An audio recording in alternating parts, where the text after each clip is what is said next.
ನಿಮ್ಗೆ ಗೊತ್ತಾ ಗಣೇಶನಿಗೆ ಗರಿಕೆನ ಏನಕ್ಕೆ ಅರ್ಪಿಸ್ತಾರೆ ಅಂತ?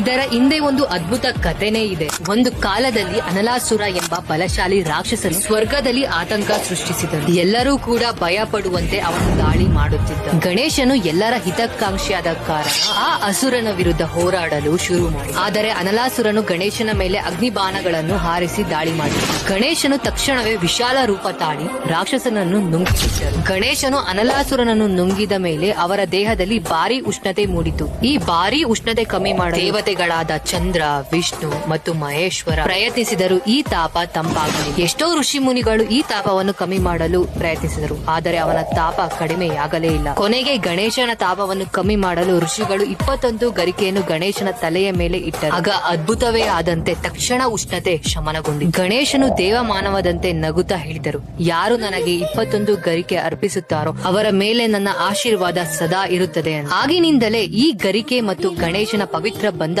ಜನಪ್ರಿಯವಾಗಿದ್ದು ಪ್ರತಿಯೊಬ್ಬರು ಅವನಿಗೆ